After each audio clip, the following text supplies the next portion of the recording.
I want to show you what my sourdough starters look like when they have been sat in the fridge for 10 days. I don't normally have 3 starters. The reason I have 3 starters is because I had a sourdough course here 10 days ago. And I make 3 starters for the sourdough course. Normally, I only have 1 pot of starter going at any one time because 3 is far too much for anybody to deal with. So in here, I have a wholemeal sourdough starter. It's been sitting in the fridge for 10 days, so I refreshed it as I normally would, let it bubble and get vigorous, covered it well with cling film and popped it in the fridge, and it's been ignored ever since. Can you see the bubbly sort of arrangement that's going on the top of there? Sort of a whiter area here. Let's just scrape the top off and see what's going on underneath. Okay, can you see the colour difference? So it's this grey sludge on top, underneath, healthy looking starter that's still got bubbles, still, you know, sort of still fermenting slowly away, looks perfectly healthy. So 10 days in the fridge does your starter no harm at all. This one's a rye, got again a thick crust on the top. Let's scrape that off. Can you see the bubbles in there? Perfectly healthy starter underneath that thick skin. And this is made with a white flour. This has got this sort of pink bloom on it.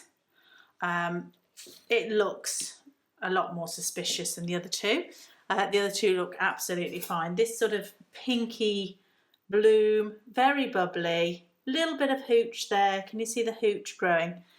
Don't worry about this. This is all good, okay? Don't worry. Underneath, when we scrape this off, this crust underneath will be fine. Can you see? Perfectly healthy starter underneath, still with bubbles in there. And so what I'm going to do is scrape the top off and take out some of that healthy starter underneath to do the refreshment. Okay, so some people, can you see the bubble? Some people will actually just, if they've got a layer of hooch on there, they'll just stir it in. I prefer not to. I prefer to get the healthy starter from underneath, use a tablespoon of it and refresh it well, and then leave it and see what happens in 4 to 6, perhaps 8 hours, depending on the temperature of the day. See what's happening there. So I've taken 30 grams of this from underneath this skin and put it into this jug.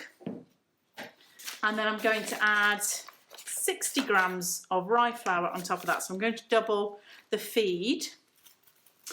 Now the starter has only just come out of the fridge, so it's really cold. So I'm going to add warm water. So my water's at 40 degrees centigrade and I'm going to add 60 grams of water. So I give it a really vigorous stir just to get some air incorporated into there. Make sure that the starter is mixed evenly through that new flour, new water mix. Okay, so I'll repeat that with the wholemeal and the white starters, and I'll show you later what they look like. So it's the next morning and here are the starters. So I didn't refresh them again. I left them in this cool room, probably about 16 degrees centigrade, okay, so quite a cool room. You do have to bear in mind the temperature that your starter is sitting in.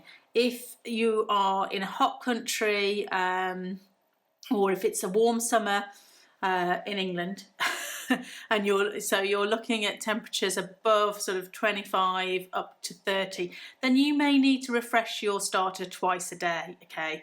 So keep an eye on it. The warmer the temperature, the quicker the fermentation will happen. Here, it's a cool summer here in the UK at the moment, so this room is about 16 degrees and so it's just gently fermented overnight. So I just want to show you what they look like. So this is the rye, lots of bubbles and smelling lovely, really sweet and delicious. And I hope you can see in there lots of lovely bubbly fermentation going on. So that's the rye. This is the wholemeal. Lots of lovely bubbly fermentation going on in here. Let's give it a stir. There you go.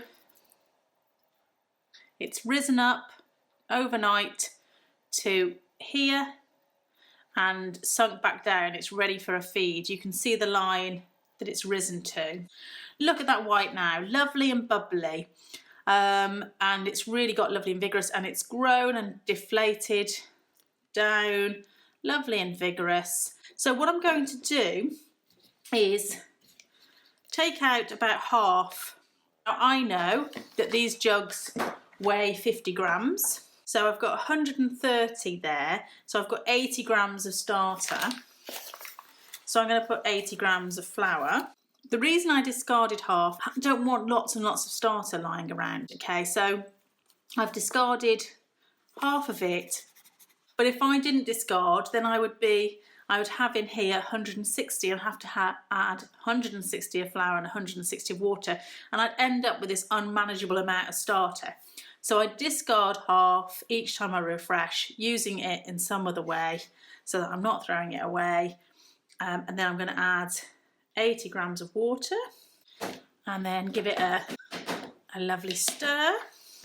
And then I'll leave it now, and I'll be able to use it later in a loaf. But I just wanted to show you what your starter can look like after 10 days sitting in the fridge, and how to refresh it and get it ready for baking with.